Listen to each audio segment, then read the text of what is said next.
Lahat po na nagpasa po ng link, no? Guys, ipaabot ko po sa inyo ngayon.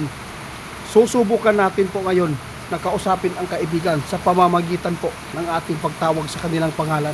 Dito po tayo sa bahay, guys. Dito tayo, no? Dito tayo ngayon para malaman nyo kung bakit po nagkaroon po ng pag-ulan po doon sa Iran ng kulay dugo. Yung tubig po nila ngayon, guys, nagkakakulay na ng dugo. Pero hindi tayo pwede magtaka dyan kasi po sa ibang bansa nagkaroon na din yan.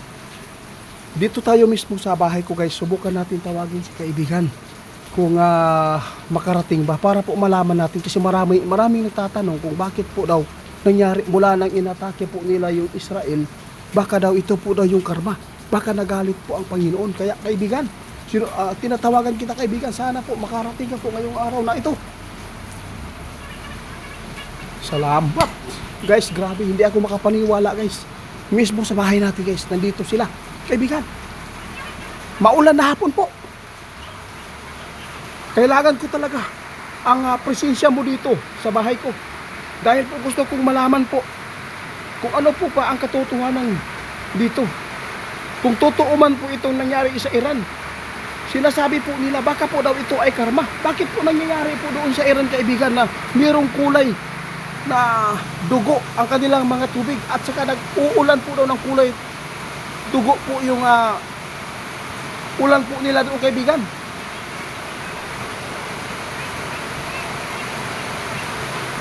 Kaya pala, guys, no? Sabi ng ating kaibigan, guys, sa totoo lang, hindi po, no, hindi karma ang nangyari po doon nung umatake po sila sa Israel. Hindi pala. Ito po ay ipinapakita talaga ng ating Panginoon ngayon, guys, na galit po sila sa pagkilala po nila sa Diyos. Mali pala ang pagkilala nila ng Iran, kaibigan. Bakit itong nangyari? Bakit nagkakakulay dugo ang kanilang tubig doon? Bakit umuulan ng kulay dugo? Naku po, totoo yan, kaibigan.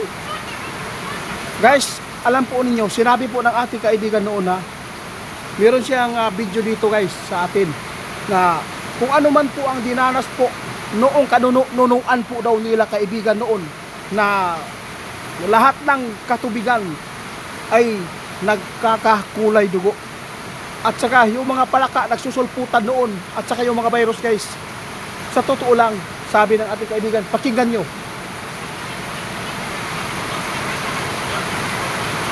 Grabe naman yan, kaibigan. Nakakatakot pala yung mangyayari pa dito sa ginagalawan namin. Akala ko ba hindi na namin maranasan yan?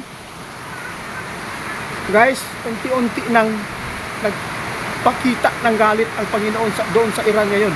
Alam po pa ninyo, guys, kung ano man po ang dinanas po noon ng mga kanunuan daw ng ating mga kaibigan, mararanasan din po natin ngayon dito sa ating hinaharap. Grabe, kaibigan. Totoo po talaga ito, kaibigan.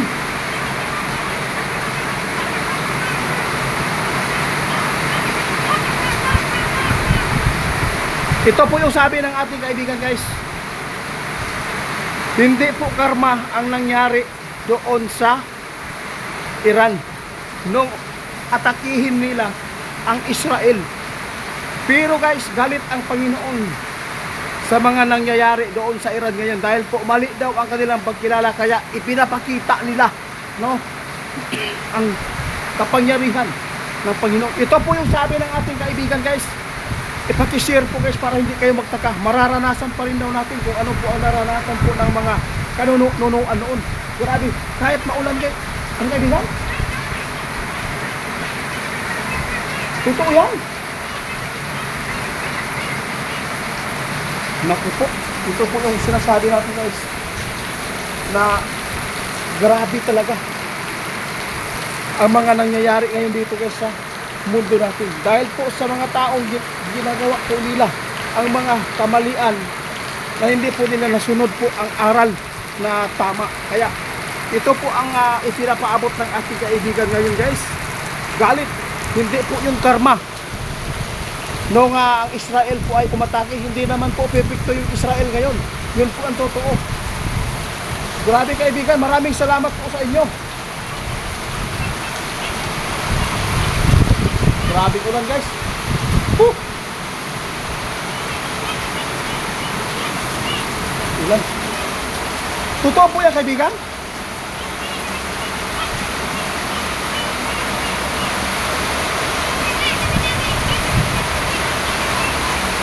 Sabi ng ating kaibigan Itiit, walang ibang pag-asa, no, na makatugon nito kundili ang atoang bansa.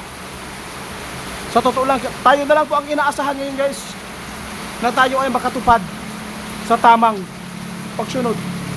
Kaya ito po yung ipinapaabot ng ating kaibigan, kung ano man po ang kanilang dinanas noon ng kanununuan din nila, na pag kulay dugo ang mga tubig at mga virus na tumama sa kanila noon, unti-unting mararanasan ng mga tao ngayon.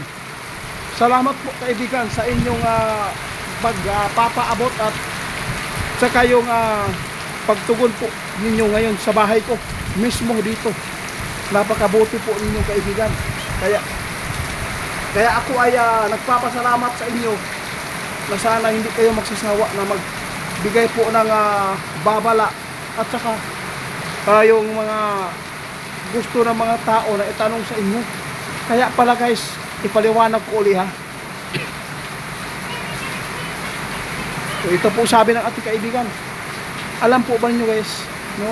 Hindi basta-basta ang mga ginagawa po ng mga kamalian pala sa Iran.